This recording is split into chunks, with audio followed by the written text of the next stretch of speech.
what I guess I'm looking at is from your mentality right now, what's a win?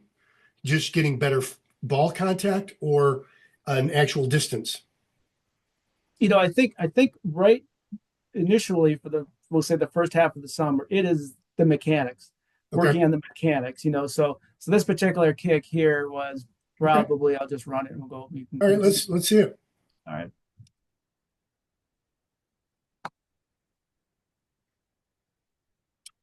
Run that back. So the thing that's tricky on Zoom is it doesn't do very well with the animations on some of this.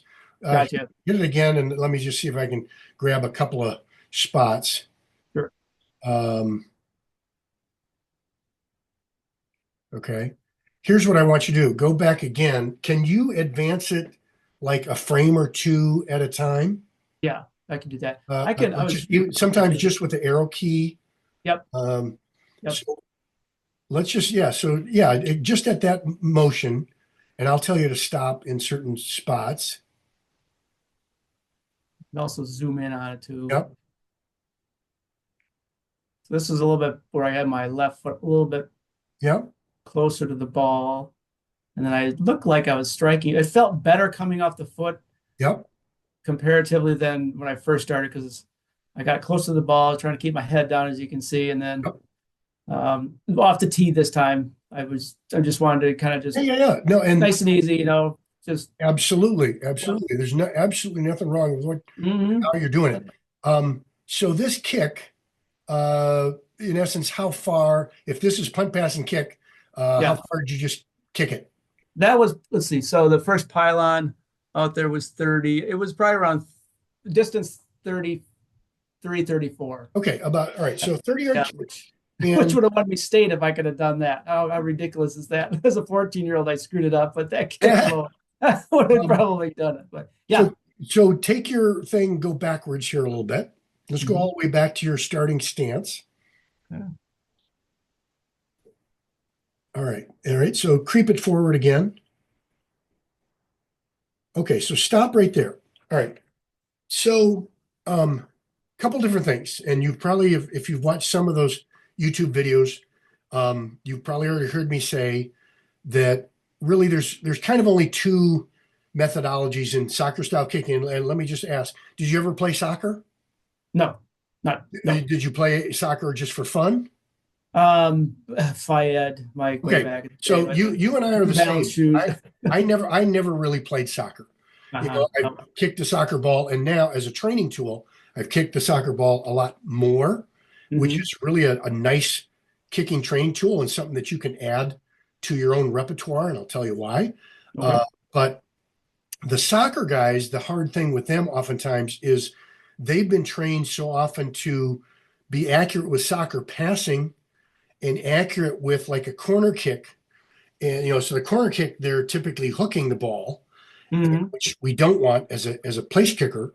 And as a passer, the best way to pass a ball is to use your foot kind of as a croquet mallet and to sort of punch it and scoot it, Yeah. in the direction that you want. That's not a good hitting position for a place kicker either.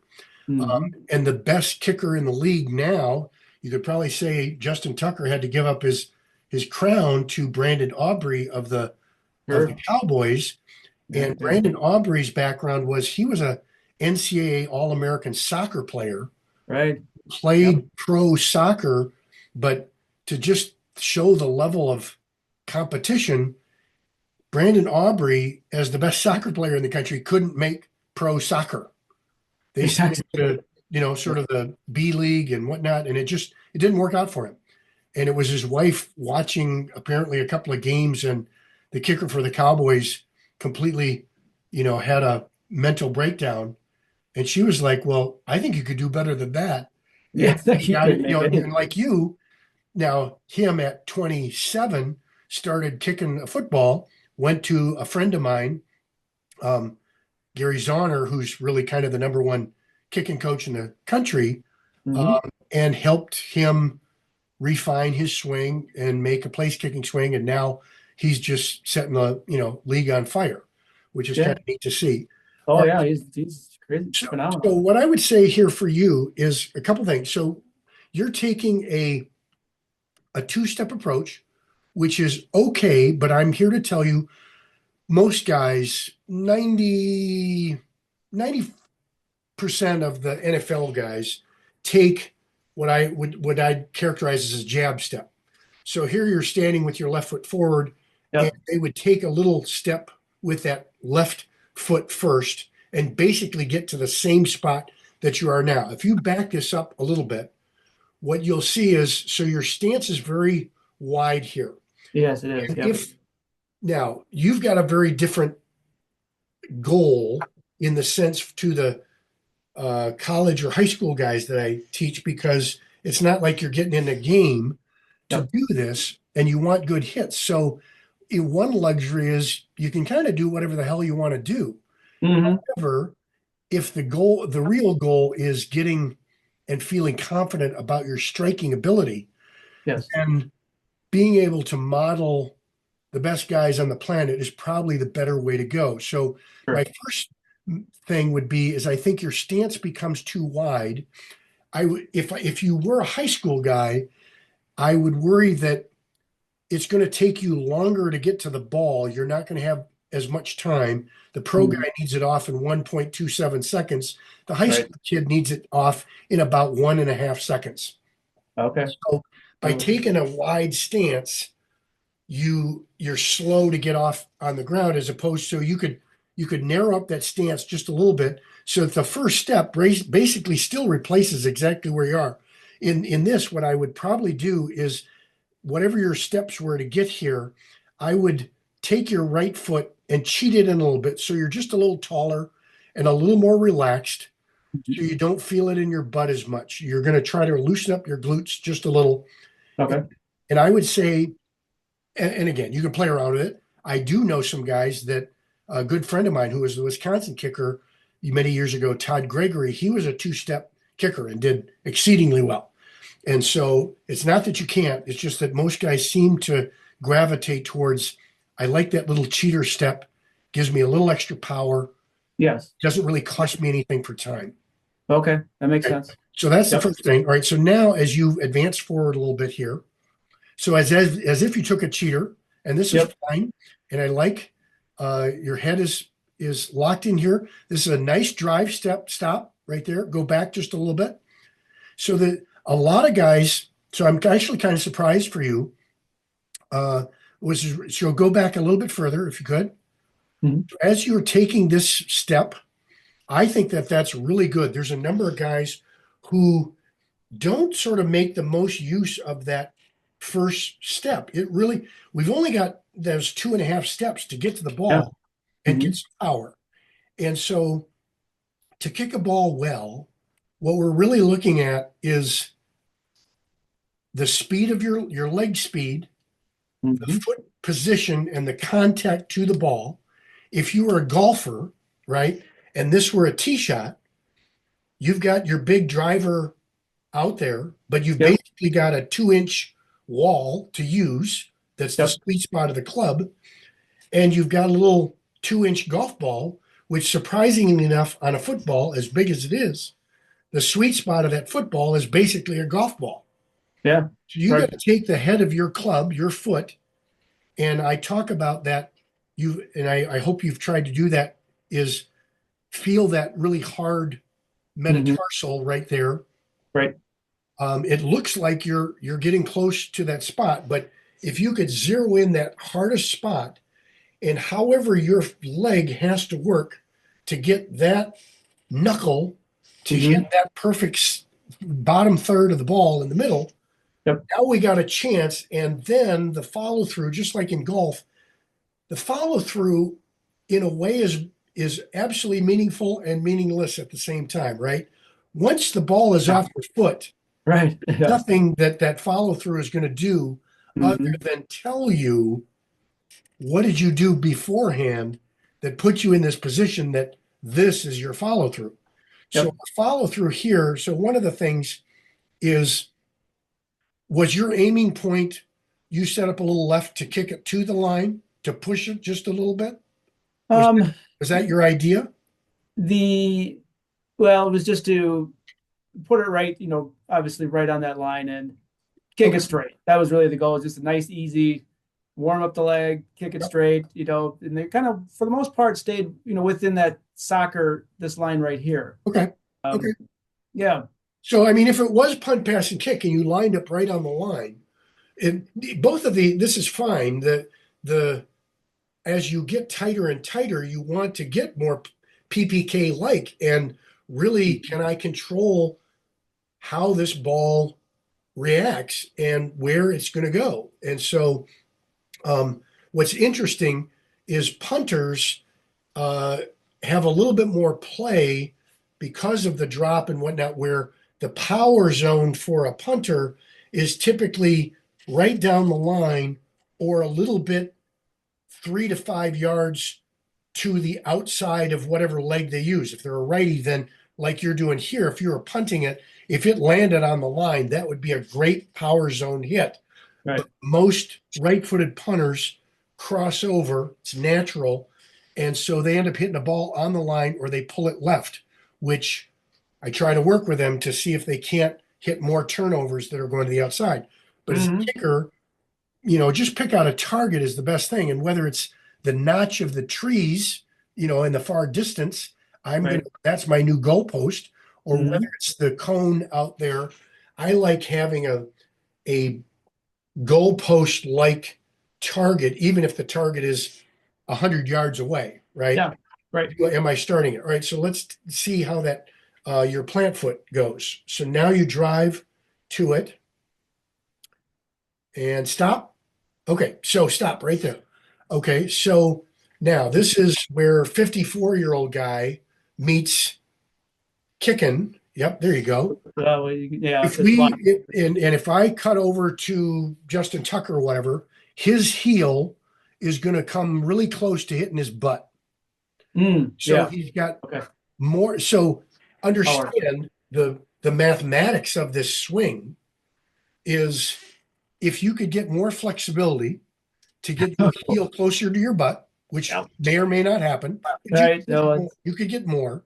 Yep. Could you actually, if we went backwards, I'm not saying do because I know it's a little awkward, but in your groin, if the half split second before this, how big was that opening and that hip rotation would mean, let's think of your, I played baseball. You're old enough, you know who Hank Aaron is. I played it too. How big and how tall and how heavy are you? I'm 5'11" and about 174. Okay. Yeah. Hank Aaron's 6 foot tall, 185 when he's playing. It's 755 home runs. Yep. Okay. He's not a big guy. I'm 6'1" and now 215. So we're all basically the same guy. But if we were swinging a baseball bat, Henry at his prime, if we did slow-mo of Henry hitting the ball, he's got exactly the same thing. How much of the bat, the sweet spot of the bat, on the perfect spot of that baseball, and then how fast does that bat get there? From the point that it was basically by his shoulder, the pace where your heel is by the closest to your butt that it can get. What's that swing distance? And now how many, let's say slow-mo camera, Hank Aaron is 1, 2, hit the ball. Yep. I 1, 2, 3, hit the ball. Let's say you're 1, 2, 3, 4, hit the ball. We could all hit it perfectly. Hank's going to hit it out of the park because his bat speed is going 80 miles an hour. Right. Justin Tucker's foot speed is about 50 miles an hour in that last little bit. Sure. So if we can, the levers that we've got to play with, that you've got to play with, is how good is that lockout right at the point of contact? That's the greatest thing that you can control right now. And when you saw some of my 60 for 50, here's me, old man, I'm in the same boat where I don't have any flexibility. I don't have any strength, but I do have the knowledge of where that spot is on my foot. And if I can do that, then I've got a chance to get height and some distance. Then the question becomes, okay, old man, can your leg get faster? Can you get a little bit stronger? or can we tighten up that sweet spot just a little bit further so that every hit that we've got is making the very most of what's there? And my mother, God rest her soul, my mother, when she was like the ladies golf club champ for like 20 years in a row. And you can just imagine, as a kid out on the course, I'm trying to hit the snot out of the ball. Yeah, I mean, and I do. And sometimes I'm drilling close to a 300-yard ball. I feel very, very proud. However, for sure. all too often, my ball is ending up in the weeds and in the woods. And and she is 155 yards right down the middle of the fairway. Yep, course management. And so hit off the tee, fairway wood, short of the green, chip, and a putt. And there's a par for her. Yeah. And I'm laying 3 in the woods, and it's like, I know, I've been there. Yeah, so that's what we're dealing with. All right, so now let's finish this through. So let's try to hit impact. All right, okay, not bad. So this is just a little shy of impact, but at impact, so a couple different things that are coming together and we'll work on. This is pretty good, but and again, maybe what I'll do is I'll cut over to a Justin Tucker or something like that.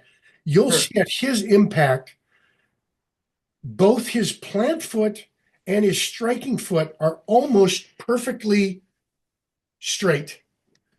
Great. If Hank Aaron's hitting off against that front foot, it's perfectly straight. He has got all the power focused in here, and which means right now your knee, by being a little bit bent, your ankle being a little bit, it's not bad, but it's a little bent.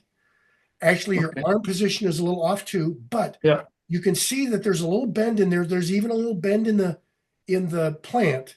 Yep. That's robbing some of the energy that you've still got to put into this ball. All right, so now let's take it a split second past it. So boom, we hit. And what's nice here is your foot.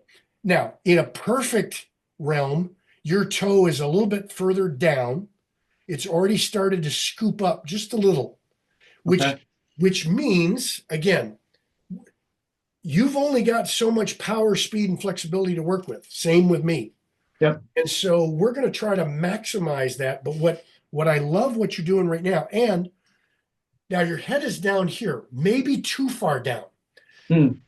The old school, what you've done here is old school. Hey, Sonny, keep your head on the ball. Yeah. It's almost impossible not to keep your head on the ball. What we try to do now is at the point of impact, it's not that you almost can't help but look at the ball. But for a lot of guys, it was like never look at the ball, right? Just keep your head down all the way through and trust that I got this good hit. The problem is you get what we call a crunch. Your crunch is not very big, but there's a little bit. And a crunch means you're stealing a little bit of that energy too, as opposed to, like, again, that baseball player doesn't crunch over it. He's fully extended and now lifts through it. And if his head came up, whoop-de-doo, the ball's already 20 feet beyond. Right. So at this point of impact, if your shoulders, so my biggest thing is, let's say that V in the tree there was the goalpost, I want at this point, your head should be starting to come up. Your shoulders are starting to come back, allowing everything from your butt, your glutes, and your quads to come through. And I want your shoulders. So now let's go another step forward. Let's see what happens to your shoulders. Okay, so you can see, right, I've only got so much flexibility, right? If you saw your leg was a little bit bent there, This ball looks like it's got good rotation. Your head is still down. And so it's at this point, I would look for your shoulders to come back a little bit. But what's nice here is you are keeping everything pretty square to the target. All right, let it finish a foot or two past this ball. Okay, and so so stop right there. Yep. What I see there is most of the guys, there'll be a little skip step with their plant foot, which Mm. basically means there was more hip rotation coming through. Yeah. And they got more energy into this ball. So the good news, there's nothing but good news here for you right now. And I'm Yeah. really pleased for you. Thank you. I think your goals will be met sooner than you think, because I don't have to recorrect everything. They're just Okay. a couple little subtle moves and some of the stuff you can do on your own. All right, so Yep. let me steal the screen back here. Sure. Let me so here's one of our campers. This was Rob, thanks for sending Rob. those videos. You know what? Let me and I don't know. You're seeing this? Yes. Yeah, I see it. Yep, we're good. Okay. And I'm gonna I don't know if I can cut the sound. So Arav, let me see if I can. So